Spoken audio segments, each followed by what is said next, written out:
네, 오늘 본문 두 부분의 본문을 보려고 하는데 마태복음 24장과 아가서 2장 말씀 중에서 먼저 아가서 2장 10절에서 14절 말씀 함께 봉독하시겠습니다. 나의 사랑하는 자가 내게 말하여 이르기를 나의 사랑 내 어여쁜 자야 일어나서 함께 가자. 겨울도 지나고 비도 그쳤고 지면에는 꽃이 피고 새가 노래할 때가 이르렀는데 비둘기의 소리가 우리 땅에 들리는구나. 무화과 나무에는 푸른 열매가 익었고 포도나무는 꽃을 피워 향기를 토하는구나. 나의 사랑 나의 어여쁜 자야 일어나서 함께 가자.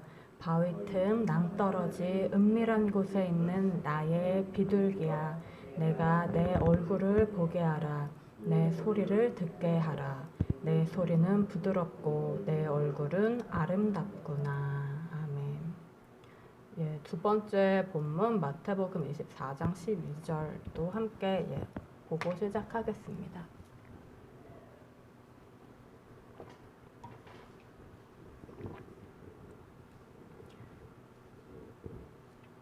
마태복음 24장 12절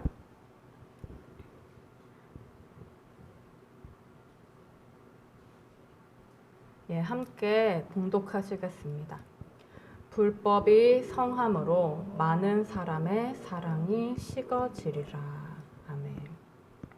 오늘 두 본문 말씀은 사랑에 대한 말씀입니다. 두 본문이 다 사랑에 대해서 이야기하고 있는데 먼저 아가서는 왕과 술람미 여인의 사랑 이야기를 그리고 있죠. 왕이 사랑에 빠졌는데 누구를 사랑하게 됐느냐 보니까 무슨 존귀한 공주도 아니고 여왕도 아니고 어떤 아름다운 피부가 백옥 같은 미녀도 아니고 매일 햇빛 아래 일을 해서 얼굴이 시커멓게 탄 농부 여인과 비천한 농부 여인과 사랑에 빠졌습니다. 사랑하니까 이제 어떻게 보였을까요? 콩깍지가 씌어서 아가서를 이제 쭉 보시면 다 아름답다고 하죠. 술람미 여인의 모든 것이 다 아름답다고 합니다. 심지어 향기마저 달콤하다고 사랑을 고백하죠.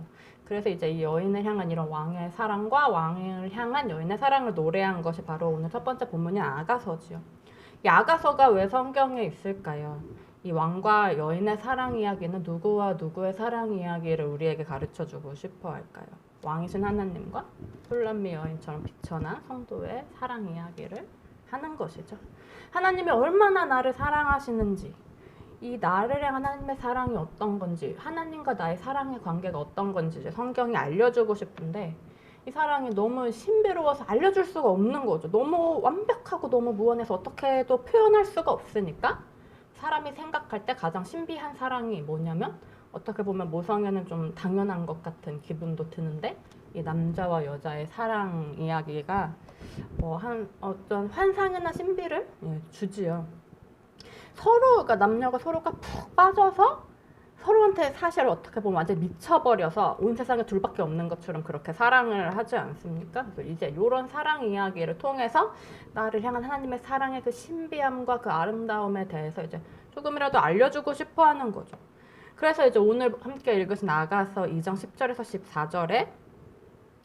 10절에 이제 나의 사랑하는 자가 내게 말하여 이르기를, 이 사랑하는 자가 자기가 사랑하는 자에게 하고 있는 이 10절 후반부부터 이 본문의 이 말은 사실은 누가 누구에게 들려주고 싶어하는 이야기일까요? 하나님께서 우리에게 들려주고 싶어 하시는 이야기입니다. 하나님께서 지금 나에게 들려주고 싶어 하시는 이야기죠.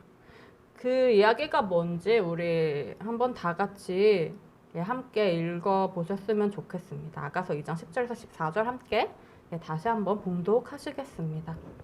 나의 사랑하는 자가 내게 말하여 이르기를 나의 사랑 내 어여쁜 자야 일어나서 함께 가자. 겨울도 지나고 비도 그쳤고 지면에는 꽃이 피고 새가 노래할 때가 이르렀는데 비둘기의 소리가 우리 땅에 들리는구나. 무화과 나무에는 푸른 열매가 익었고 포도나무는 꽃을 피워 향기를 토하는구나. 나의 사랑 나의 어여쁜 자야 일어나서 함께 가자. 바위 틈 낭떠러지 은밀한 곳에 있는 나의 비둘기야, 내가 내 얼굴을 보게 하라. 내 소리를 듣게 하라. 내 소리는 부드럽고 내 얼굴은 아름답구나. 아멘. 제가 굉장히 좋아하는 찬양이 많지만 이제 그 찬양 중에 하나가 주의 음성을 내가 들으니 사랑한단 말일세. 그 찬양을 굉장히 좋아합니다. 항상 그런 것 같아요. 기도할 때 우리가 여러 가지 문제를 가지고 하나님 앞에 나아가고 하나님도 여러 가지 말씀을 해주시지만은 결국은 그 귀결이 그 중심에 있는 것은 항상 우리한테 사랑한다고 말씀하시는 하나님의 음성인 것 같습니다.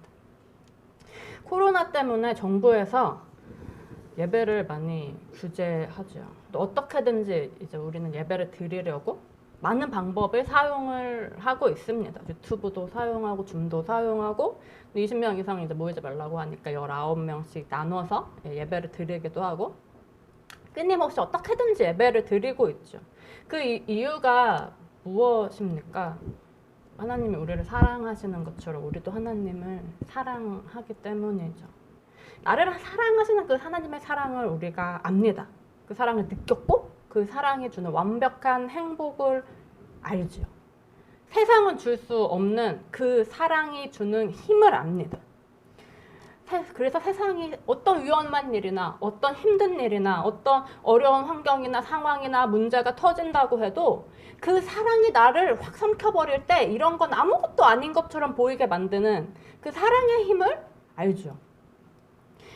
남녀 간의 사랑도 비슷한 면이 있지 않습니까? 사랑에 빠지면 갑자기 콩깍지가 씌워버리면 다른 거는 아무것도 보이지 않게 되죠.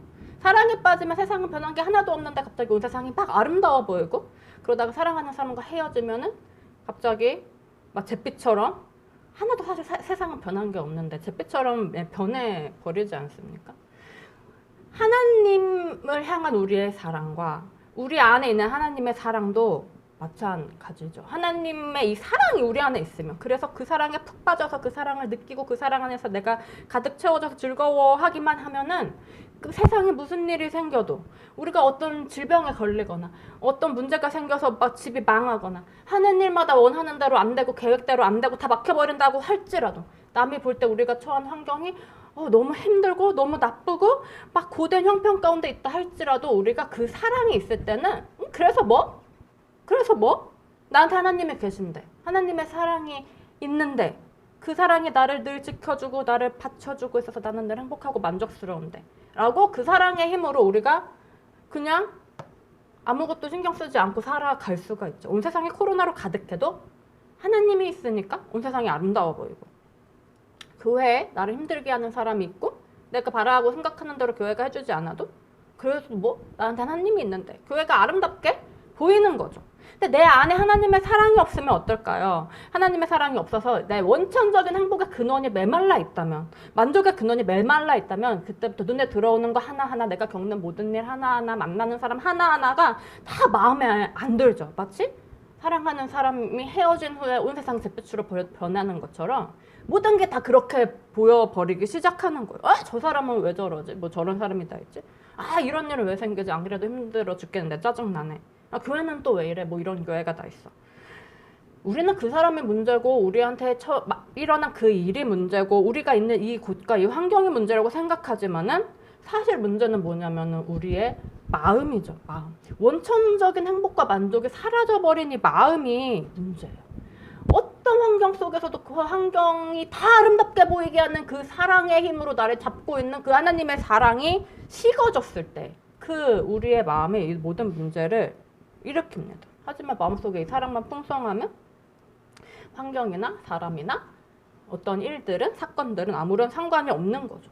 그래서 세상에서 가장 강한 게 뭐냐면, 우리가 소위 말할 때도 그냥 말하죠. 사랑이 강하다. 세상에서 사랑이 강하다고 세상 사람들도 말을 하는데, 우리의 삶을 정말로 완전히 강하게 만들어주는 것, 우리에게 그런 파워로 우리를 휩쓸고 우리를 살아가고 모든 걸 이기게 하는 것은 바로 하나님의 사랑의 능력이죠.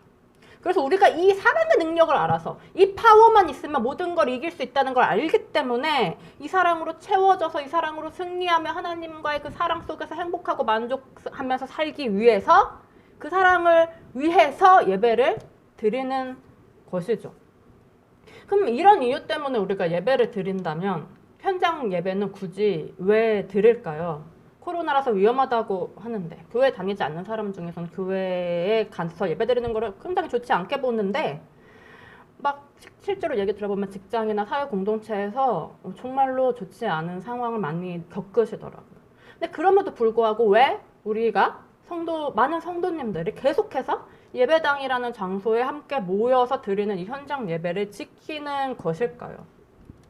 왜냐하면 사람은 육적인 존재라서 한계가 있기 때문이죠. 사람에게는 몸이 있습니다. 몸이 있다는 것은 뭐냐면 시간과 공간을 초월할 수가 없다는 거예요. 늘 시간과 공간의 제약을 받아요. 이게 바로 사람의 몸이 있고 육적인 존재라는 말의 의미지요. 그런데 하나님은 영이세요. 하나님이 영이시라는 건 뭐냐면 시간과 공간을 완전히 초월해 버리셨다는 뜻입니다. 어떤 얘기냐면 시간과 공간이라는 게 자세히 들여다보면 어떠냐면 시간이 만들어내는 게 뭐냐면 아침과 저녁의 차이를 만들어내죠. 낮과 밤을 만들고 또 봄, 여름, 가을, 겨울 같은 계절을 만들어냅니다. 근데 하나님은 영이세요. 그래서 그 시간이 만들어낸 모든 차이를 다 초월해 버리셨죠. 그러니까 하나님의 세계에는 당연히 낮도 밤도 없고 봄, 여름, 가을, 겨울 같은 계절도 없습니다. 그러니까 하나님은 어떠실 수가 있을까요? 하나님은 아침과 저녁을 초월해서 늘 한결같이 모든 걸 볼 수가 있어요. 사람은 아침에서 빛이 떠오르면 뭐 요즘은 전기가 있어서 밤에도 볼 수 있지만 원래는 아침이면 빛이 있어서 낮 동안은 볼 수 있지만 밤이나 저녁이 되면 아무것도 볼 수 없어지지 않습니까? 근데 하나님은 그게 아니고 항상 볼 수가 있으시죠. 아침이든 밤이든 빛이 있든 없든 상관이 없으세요. 그거는 무슨 뜻이냐 하면 하나님이 언제 어디서든 어떤 환경 가운데서든 늘 우리를 지켜보고 계실 수가 있다는 뜻이죠. 또 하나님은 낮과 밤을 초월하셨으니까 어떠실까요? 밤이 돼도 자지 않으세요. 낮이라고 일어나고 밤이라고 자는 것이 아니고 늘 자지도 쉬지도 않고 늘 한결같이 쉬지 않고 성실하게 일을 하십니다. 그러니까 그 결론으로 우리가 얻는 유익이 뭐냐면 늘 우리가 그분의 보호를 받을 수가 있죠. 또 하나님은 여름과 겨울을 초월해서 늘 동일한 모습으로 계실 수가 있어요. 여름이라서 춥고 여름이라서 덥고 겨울이라서 춥고 이런 게 없으시죠. 늘 한결같으십니다. 그러니까 그 한결같음 때문에 우리가 얻게 되는 유익이 뭐냐면 늘 동일하게 우리 곁에 계신 하나님을 우리가 누릴 수가 있습니다. 그러니까 하나님은 결론적으로 말씀을 드리면 절대로 변하지 않는 존재시라는 거예요. 무엇에도 영향을 안 받아요. 낮이든 밤이든 빛이 있든 없든 계절이 뭐든 아무 것에도 영향을 받지 않아서 결코 변하지 않는 존재. 이게 바로 하나님이시고 하나님이 영이시라는 말의 뜻의 하나죠. 그럼 하나님의 사랑 역시도 어떨까요? 하나님은 절대로 변하지 않으시니까 하나님의 사랑도 결코 변하지 않습니다. 우리를 향한 사랑이 항상 똑같으세요. 우리가 무슨 하나님께 잘하건 아니면 죄를 짓건 하나님의 사랑은 변함이 없고 어떻게 시간이 지났건 어떻게 우리가 하나님을 실망시킬 만한 일을 했건 우리의 마음 상태가 어떻건 전혀 하나님께는 아무것도 영향을 끼칠 수가 없는 거죠. 그래서 하나님은 항상 한결같이 우리를 사랑하실 수가 있습니다. 그런데 사람은 어떨까요? 하나님은 영이시라서 시간을 초월하셨지만 사람은 육이니까 시간의 한계 속에 있을 수밖에 없어요. 그러니까 하나님이 시간과 아무 상관없으신데 태초에 천지를 창조하실 때 첫째 날 만드신 게 낮과 밤을 만들어 주셨죠. 누구를 위해서 만들어 주셨을까요? 사람을 위해서 만들어 주신 거죠. 하나님한테는 낮과 밤이 필요가 없지 않습니까? 왜냐하면 사람은 육이라서 땅의 흙으로 지어질 존재이기 때문에 시간의 한계 속에 있을 수밖에 없기 때문이죠. 그러니까 사람의 삶은 어떠냐면 낮과 밤이 없으면 안 됩니다. 항상 똑같아서 항상 낮이어서 항상 밝아서 항상 일하고 항상 깨어있으면 어떻게 될까요? 과로로 죽어버리죠. 사람은 그렇게 살 수가 없는 존재입니다. 그래서 늘 사람은 시간의 제약 속에 있을 수밖에 없어요. 아침이면은 그 밝은 빛 때문에 환하게 세상을 볼 수 있지만 밤이 되면 아무것도 볼 수가 없죠. 낮이면 기운이 팔팔해서 우리가 뭐든지 할 수 있을 것 같지만은 밤이 되면 기운이 떨어지고 쉬고 싶습니다. 아무것도 하고 싶지 않고 그냥 자고 싶어요. 여름이면 더워서 벗지 못해서 안다리고 겨울이면 추워서 입지 못해서 안다리죠. 어떤 뜻이냐면 사람은 아침이든 저녁이든 늘 한결같이 볼 수 있는 존재가 아니고 낮이든 밤이든 늘 한결같이 계속 일하거나 뭔가 할 수 있는 존재가 아니고 사람은 한겨울에 꼭꼭 껴입었다고 해서 한여름에도 꼭꼭 껴입을 수 있는 그런 늘 한결같을 수 있는 존재가 아니라는 거죠. 그럼 결국 사람은 어떤 존재냐면 사람은 시간에 따라서 끊임없이 변하는 존재입니다. 끊임없이 변해요. 그게 사람이 시간의 영향 아래 있다는 거고 시간에 속한 유괴 존재라는 뜻 중에 하나입니다. 결코 사람은 언제나 똑같을 수가 없습니다. 언제나 한결같을 수가 없어요. 그러면은 이런 사람의 사랑 역시도 어떨까요? 사람의 사랑 역시도 당연히 끊임없이 변할 수밖에 없습니다. 여름 후에 반드시 가을과 겨울이 오는 것처럼 한여름에 햇빛처럼 뜨겁게 타올랐던 사랑도 그때가 지나면 식기 마련입니다. 낮이 지나면 반드시 밤이 오는 것처럼 강렬하게 불타올랐던 그 사랑도 그때가 지나면 내 안에 그런 게 있었는지 없었는지도 잘 느껴지지 않는 그런 때가 오죠. 그렇게 사랑이 변해갑니다. 그러니까 인간과 인간의 사랑에 막 불타오르는 때가 지나고 나면 뭐가 옵니까? 권태기가 오죠. 권태기가 올 수밖에 없지 않습니까? 왜냐면 사람은 그런 존재니까요. 성도가 하나님을 사랑할 때도 똑같습니다. 우리는 사람이기 때문에 권태기가 있습니다. 하나님을 향한 사랑이 막 활활 타오를 때도 있지만 때로는 차갑게 식어버릴 때도 있습니다. 아침이 있으면 반드시 밤이 오는 것처럼 여름이 있으면 겨울에 오는 것처럼 사랑의 계절에 순환이 있어요. 하나님을 향한 사랑의 계절에 성도의 신앙의 계절에 순환이 있습니다. 그럼 어떨까요? 우리가 지금 막 하나님을 향한 사랑이 활활 타오르는 뜨거운 한여름과 같은 그 사랑의 성황기에 있다면 그때는 우리가 온라인 예배를 드리든지 개인 예배를 드리든지 뭐 심지어 누가 봐도 예배 안 드리는 것 같은데 나는 예배 드리는 것 같은 그런 이상한 예배를 이상하다고 하면 좀 독특한 예배를 드리든지 그것만으로도 우리가 충분히 하나님을 사랑하고 나한테 부어지는 하나님의 사랑을 만끽할 수가 있어요. 그것만으로도 충분히 하나님의 넘치는 은혜 속에 거하면서 하나님을 예배할 수가 있죠. 하지만 그때가 지나서 사랑이 식어버리면 어떨까요? 권태기가 도래하면. 그래서 사랑이 잘 느껴지지 않을 때는? 권태기는 어떻게 해야지 극복할 수 있습니까? 더 자주 만나야 한다 하죠. 더 자주 만나고 사랑을 더 많이 표현하고 더 적극적으로 다가가야 권태기를 넘어설 수가 있다고 해요. 그럼 우리가 이처럼 영적인 권태기에 빠졌을 때 하나님께 더 많이 사랑을 표현하고 하나님께 더 적극적으로 다가가고 더 자주 만나려고 하는 이런 노력이 표현되는 방식이 뭘까요? 이게 바로 현장 예배죠. 그래서 우리가 현장 예배를 멈출 수가 없죠. 우리가 만약에 항상 늘 똑같다면 늘 여름처럼 불타오르는 사랑 속에 거할 수 있다면은 사실은 현장 예배를 드리지 않아도 될지도 몰라요. 늘 하나님의 사랑을 느낄 수 있으니까요. 어떤 식의 예배로든지 간에. 근데 사람이 어떻습니까? 만약에 늘 한여름, 뜨거운 한여름을 늘 살아간다면 그 뜨거운 떼약볕 아래를 늘 걸어간다면 탈진해서 죽어버리죠. 사람은 육적인 존재이기 때문에 늘 그 여름의 강렬한 태양을 감당할 수가 없어요. 늘 넘쳐나는 하나님의 사랑을 감당할 수 있는 존재가 아닙니다. 그래서 하나님이 우리한테 뭐를 허락하시냐면은 우리의 사랑의 계절에, 우리의 신앙의 계절에 겨울이 찾아오는 걸 허락하시는 거죠.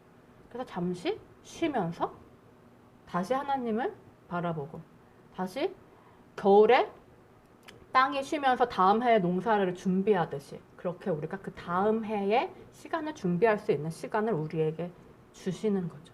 그러면 요 시간, 요 식어버린 시간에 우리를 다시 데펴줄 것.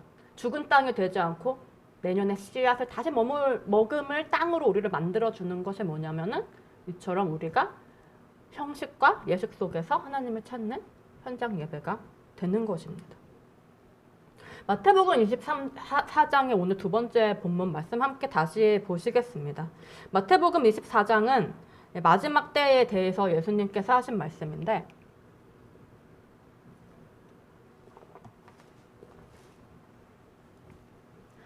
마태복음 24장 12절 말씀 함께 봉독하시겠습니다. 불법이 성함으로 많은 사람의 사랑이 식어지리라. 자, 불법이 무엇입니까? 법도가 없는 거죠. 법도 없는 게 불법이죠. 불법이 성한다는 건 뭘까요? 법도 없는 일들이 성행한다는 것입니다. 이 법도라는 건 사실 뭘까요? 법도는 우리 삶에 무엇을 만들어내냐 하면은 형식, 기준, 규제 이런 것들을 만들어내죠. 그럼 법도 없는 일들이 성행하는 건 형식이나 기준이나 규제가 없는 일들이 성행하는 것을 말합니다. 물론 하나님께서는 모든 형식과 기준의 위에 계시는 그 모든 걸 뛰어넘으신 분이죠. 왜냐하면 하나님은 계속 말씀드리고 있다시피 영이시기 때문이죠. 하나님은 영이라서 시간과 공간마저도 초월하셨는데 어떤 형식과 기준이 하나님을 가질 수 있겠습니까? 그래서 하나님이 이 하나님의 속성은 어떠냐면 예배를 받으실 때도 마찬가지죠. 예배를 받으실 때도 하나님은 시간과 공간의 영향을 받지 않으세요. 언제든지 어디서든지 하나님께 올려지는 예배를 항상 미쁘시게 받으실 수 있는 분, 그분이 바로 하나님이십니다. 근데 사람은 영이 아니라 육이죠. 육에 속했습니다. 그러니까 시간과 공간의 영향 속에 있을 수밖에 없어요. 그러니까 당연히 어떨 수밖에 없냐면 하나님께 예배를 드릴 때도 시간과 공간의 영향을 받을 수밖에 없는 거죠. 물론 성도가 하나님의 영으로 충만해서 비록 육으로 살아가지만 그 육 위에 하늘로서 내려오는 처소, 이 하늘 처소를 덧입고 그 영의 나라를 덧입고 살아갈 때는 그 영의 힘으로 우리도 시간과 공간을 추월하는 경험들을 합니다. 그래서 시간과 공간을 뛰어넘어서 언제 어디서든 하나님께서 받으실 만한 예배를 드릴 수가 있죠. 그렇지만은 사람은 여름이 지나면 겨울이 오는 것처럼 한결같이 이 상태를 유지할 수가 없어요. 사람의 존재가 본래 육이기 때문에 항상 하나님 영으로 충만하고 늘 성령 충만해서 시간과 공간의 제약을 뛰어넘고 살 수가 없습니다. 신앙의 계절에도 반드시 겨울이 와요. 그럼 이런 관점에서 볼 때 하나님의 은혜가 충만하다는 건 어떤 뜻이 될 수 있을까요? 하나님의 은혜가 충만하고 신앙이, 믿음이 장성한 분량에 다가간다는 건 어떤 뜻이 될 수 있냐면 겨울이 짧아진다는 뜻이 될 수 있죠. 겨울이 점점 짧아지고 덜 추워지고 여름과 겨울의 차이가 점점 희미해질 수 있습니다. 하지만 그렇다고 해서 겨울이 아주 없어지는 건 아니죠. 여름밖에 없는 나라에 가도 그 나라 사람들은 우스갯소리로 이런 말을 하더라고요. 우리나라에도 사계절이 있다. 더울 때, 아주 더울 때, 아주 더울 때, 죽을 것만큼 더울 때. 어디를 가도 순환은 있습니다. 우리의 삶도, 우리의 신앙도, 하나님을 향한 사랑도 마찬가지예요. 사람은 육에 속한 존재라서 시간의 영향 아래서 살아가고 있기 때문에 하나님이 허락하신 사람의 삶이 바로 그렇죠. 그래서 하나님이 우리의 이런 연약함을 보시고 우리를 더 귀하게 여겨주시고 더 사랑해 주시는 거죠. 그러니까 신앙의 계절이 화창한 봄날이거나 혹은 풍성한 가을이라면 우리가 어떨까요? 시간과 공간의 영향을 받지 않고 하나님께 항상 은혜 가운데 예배를 드릴 수가 있지만 신앙의 계절이 삭막한 겨울에 이르면 시간과 공간의 영향 속에서 자유로울 수가 없어져요. 그러니까 뭐가 필요하냐면 정해진 시간과 정해진 공간, 정해진 형식과 정해진 기준, 바로 정해진 법도가 필요합니다. 법도 아래 속한 형식적인 예배가 반드시 사람에게는 필요한 거죠. 그러니까 모든 형식과 규제를 초월하신 하나님께서 이러한 육적인 사람을 위해서 오히려 뭘 만들어주셨는가 하니 율법을 만들어주신 거죠. 하나님은 율법이 필요 없으신 분인데 모든 걸 초월하신 분인데 초월할 수 없는 한계 속에 살아가는 우리를 위해서 율법, 법도와 형식을 만들어주셨습니다. 영이신 하나님의 예배를 받으실 때는 시간과 공간, 몇 시에 드리는지, 어디서 드리는지 이런 거 전혀 영향받지 않으시지만 항상 거기에서부터 자유로우신 분이 바로 하나님이지만은 육인 사람은 거기서 항상 자유로울 수가 없으니까 우리가 자유롭지 않을 때를 위해서 우리에게 법도를 주신 거죠. 즉, 육인 사람을 위해서 하나님의 사랑이 표출된 결과가 바로 형식과 법도인 것입니다. 그럼 하나님만 이렇게 형식과 법도를 만드실까요? 그렇지 않죠. 사람도 형식과 법도를 만듭니다. 우리가 잘 말하는 것이 중요한 건 진실한 마음, 진심이지 형식이 중요한 건 아니야 이런 말을 자주 합니다. 맞는 말이죠. 100번 옳은 말씀입니다. 그런데 우리가 반드시 기억해야 될 건 뭐냐 하니까 인간의 이 진실한 마음은 항상 늘 형식을 만들어낸다는 거죠. 인간이 육에 속한 존재라는 건 바꿔 말하면 인간은 늘 형식을 만들어낼 수밖에 없는 존재라는 뜻이지요. 왜냐하면 인간이 육에 속했는데 그래서 이 진심을 눈에 보이지도 않는 마음이라는 걸 어떻게도 보여줄 방법이 없고 이걸 꺼내서 보여줄 수도 없는데 도대체 뭘로 이것을 증명할 수 있고 뭘로 이걸 상대방에게 표현할 수 있을까요? 인간이 자신의 마음, 진심을 표현할 수 있는 방법은 말과 행동밖에 없습니다. 그리고 말과 행동이라는 거는 밖으로 나온 순간 형식이 돼버리죠. 저절로 형식이 돼버려요. 그래서 인간은 늘 형식이라는 걸 만들어낼 수밖에 없고 사실 이 형식이라는 건 인간이 스스로의 진심을 가장 쉽고 직관적으로 표현할 수 있는 수단입니다. 쉽게 예를 들어서 남녀 간의 사랑을 예를 들어서 봤을 때 그 남녀 간의 궁극의 사랑, 그 진실한 마음이 결국 뭘로 표현됩니까? 결혼이라는 형식으로 표현되죠. 결혼하지 않은 커플이 주위에 자신들이 아무리 부부와 같은 관계라고 주장한다 해도 주변 사람들이 그 관계를 인정 안 하지요. 그 사랑의 순수성을 인정하지 않습니다. 형식과 진심의 상관관계가 바로 이런 거죠. 진심은 반드시 형식을 향해 가고 형식이 있을 때 그 형식을 뛰어넘는 진심이 일을 합니다. 그럼 형식조차도 만들어내지 못하는 진심을 과연 진심이라고 할 수 있을까요? 마치 하나님께서 결혼 서약서라는 형식으로 10계명을 주시고 그리고 스스로 만들어낸 그 10계명이라는 율법의 형식을 넘어서 생명의 성령의 법을 주신 것처럼 이렇게 형식으로 표현된 성도들의 진실된 사랑이 뭐냐면 바로 현장 예배죠. 혹은 이렇게 진실된 사랑을 회복하고 싶어하는 그 바람과 그 염원의 표현, 그게 바로 현장 예배입니다. 형식이 있을 때 그 형식을 뛰어넘는 사랑이 있을 수 있습니다. 형식조차도 지키지 못하는 사랑은 사랑으로 인정받을 수 없고 사랑으로 인정받을 수 없는 사랑이 세상의 온갖 공격을 이겨낼 수는 절대로 없지요. 세상의 온갖 공격을 이겨낼 만큼 강력한 사랑의 힘이 우리 안에 있을 때 바로 그때 우리가 온갖 방법으로 우리를 무너뜨리려고 쓰러뜨리려 하는 세상을 이길 수가 있습니다. 오늘날 왜 성도를 자처하는 많은 사람들이 세상을 이기지 못하고 오히려 세상에 매여서 절절매며 살아갈까요? 사랑이 식어졌기 때문입니다. 그래서 사랑의 능력을 잃었기 때문입니다. 그렇다면 왜 하나님을 향한 많은 사랑이 식어졌는가? 오늘 본문에서 예수님께서는 말씀하십니다. 마태복음 24장 12절 불법이 성함으로 많은 사람의 사랑이 식어지리라. 불법, 법도 없는 행위, 법도 없는 예배가 성행할 때 형식과 기준과 규제가 없는 예배가 성행할 때 사랑은 식습니다. 그러나 법도가 살아난다면 그 안에서 사랑 역시 살아날 줄 믿습니다. 사실 우리가 사랑의 성황기에 있을 때는 괜찮죠. 아무 상관이 없습니다. 법도가 없든지 뭐 어떻든지 성황기 속에 있으니까 사랑이 식어지지 않아요. 오히려 그때 더 큰 하나님의 은혜 속으로 들어갈 수가 있습니다. 평소와 다른 어떤 특이한 독특성 속에서 하나님이 이렇게도 일하시는구나. 우리 하나님이 이렇게 모든 걸 뛰어넘는 분이시구나. 모든 걸 통해서 온라인 예배, 개인 예배, 야외 예배, 예배로 남의 눈에 보이지 않는 독특한 어떤 예배를 통해서든지 우리가 하나님께 나아갈 수 있고 그 사랑 속에서 은혜를 누릴 수가 있어요.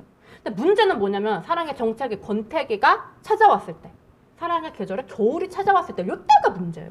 이때는 우리가 반드시 법도 있는 예배 속으로 돌아와야 합니다. 그래야만 사랑이 회복이 됩니다. 설사 세상 모두가 다 법도 없는 예배 속에 있다고 할지라도 나는 법도 있는 예배 속에 들어와야 하는 것이죠. 그래서 세상의 어떤 비난과 환난 속에서도 끝까지 견디고 버텨내야 합니다. 그럼 드디어 그 법도 속에서 무엇을 얻는가? 그 법도 속에서 얻는 것. 이어지는 13절 말씀 함께 보시겠습니다. 마태복음 24장 13절 이어지는 말씀 함께 봉독하시겠습니다. 그러나 끝까지 견디는 자는 구원을 얻으리라. 아멘. 구원.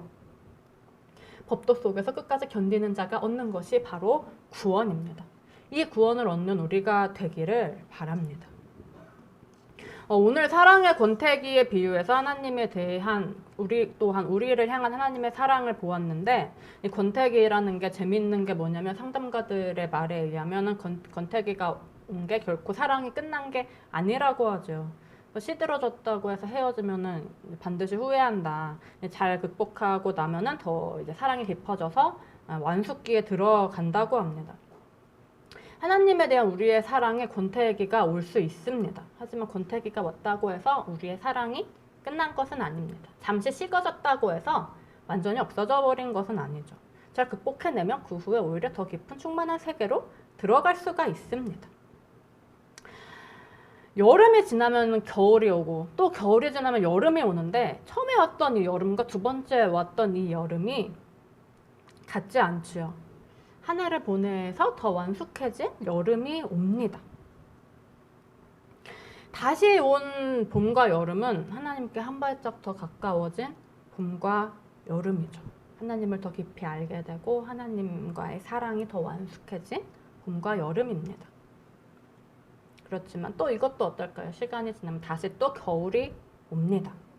이 겨울도 지나고 나면 또 세 번째 봄이 오고, 세 번째인 만큼 하나님께 세 발짝 더 가까이 간 봄이겠죠. 그래서 이 모든 봄, 여름, 가을, 겨울을, 이 모든 것들을 하나님께서 때를 따라 아름답게 지으셨다고 하니 지금 우리의 신앙의 계절이 설사 겨울이라고 할지라도 우리가 두려워할 필요가 없습니다. 신앙의 계절이 겨울이라고 해도 염려하거나 죄책감을 느낄 필요도 없죠. 자, 만약에 신앙의 계절이 겨울에 있다면 지금이 바로 그 어느 때보다도 법도가 필요한 때구나 라는 사실을 알고, 형식과 규제가 지금 나한테 필요하구나 라는 사실을 알고 하나님이 이미 우리에게 허락해 주신 그 형식과 규제 속으로 다시 들어오면 될 뿐입니다. 그럼 그 속에서 반드시 새로운 봄이 올 때에 우리가 성령님의 더 큰 역사를 체험하게 될 것입니다. 그럼 그때 성령님께서 우리에게 하는 말씀이 무엇이냐면 오늘 본문 아가서 2장 10절에서 12절 말씀. 나의 사랑 내 어여쁜 자야 일어나서 함께 가자. 겨울도 지나고 비도 그쳤고 지면에는 꽃이 피고 새가 노래할 때가 이르렀는데 비둘기의 소리가 우리 땅에 들리는구나. 겨울도 지나고 비도 그치는 때, 지면에는 꽃이 피고 새가 노래하는 때 반드시 온다고 하십니다.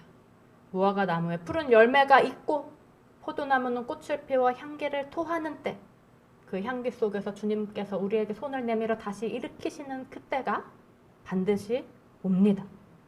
지금 이 겨울이 차고 나면, 이 계절이 다 차고 나면 끝까지 견디는 자는 반드시 구원을 얻으리니. 이 구원 언제 우리에게 임할까요? 14절에서 주님 말씀하시죠. 아가서 2장 14절. 바위 틈 낭떠러지 은밀한 곳에 있는 나의 비둘기야, 내가 내 얼굴을 보게 하라. 내 소리를 듣게 하라. 내 소리는 부드럽고 내 얼굴은 아름답구나. 왜 우리가 주님의 음성을 듣지 못할까요? 다시 우리를 일으키시려 하는, 우리를 부르시는 주님의 음성을 왜 듣지 못하는가? 14절이 우리에게 알려주는 것은 우리가 주님을 피해서 숨어있기 때문이라고 합니다. 아담과 하와가 선악과를 따먹고 주님을 피해서 숨었던 것처럼 우리가 주님의 얼굴을 피해서 숨어 있어요. 그래서 그 음성을 듣지 못하고 그 얼굴을 보지 못하죠. 그러니까 그런 우리에게 주님이 하시는 말씀이 바위 틈 낭떠러지 은밀한 곳에 있는 나의 비둘기야, 나를 피해서, 내 눈을 피해서, 내 시선을 피해서 거기 숨은 나의 비둘기야, 내가 내 얼굴을 보게 하라. 내 소리를 듣게 하라. 우리가 어떻게 주님께 내 소리를 듣게 할 수 있을까요? 주님을 부름으로써, 주님께 부르짖음으로써, 주님을 찾고 주님께 이야기하고 주님께 기도하며 나아감으로써 주님께서 우리의 소리를 듣게 할 수가 있습니다. 그럼 우리가 얼마나 흉하게 부르짖으며 주님을 찾든지 간에, 얼마나 엉망인 눈물 범벅인 얼굴로 주님을 부르든 간에 주님이 하시는 말씀이 뭐냐면 14절에 마지막, 내 소리는 부드럽고 내 얼굴은 아름답구나. 무엇이 하나님으로 하여금 우리의 부르짖는 소리를, 울부짖는 소리를 부드럽게 들리게 하고 눈물 콧물 범벅인 이 얼굴을 아름답게 보이게 만들까요? 바로 하나님의 우리를 향한 사랑이 하나님께 콩깍지를 씌워버린 거죠. 왕이 검게 탄 술람미 여인의 얼굴을 아름답다고 하는 것처럼, 사랑이 그 왕의 눈에 콩깍지를 씌워버린 것처럼 우리를 향한 하나님의 사랑이 하나님의 눈에 콩깍지를 씌워버려서 사람들이 볼 때에는 부끄럽고 사람들이 볼 때는 이해할 수 없는 그 모습을 아름답고 부드럽다고 여기게 만들었습니다. 그럼 이 사랑을 받은 자 어떻게 됩니까? 그 사랑이 주는 행복과 만족으로 인해서 모든 것을 이겨낼 수가 있습니다. 마치 왕을 향한 술람미 여인의 사랑이 그녀가 처한 모든 환경과 어려움들을 이겨내게 만든 것처럼 우리가 이 하나님의 사랑 안에 있을 때 모든 걸 이겨낼 수 있는 강력한 파워를 얻게 되는 거죠. 이 사랑의 힘으로 모든 것을 이겨내고 오직 하나님을 영화롭게 하는 우리가 되기를 간절히 바랍니다. 함께 기도하시겠습니다.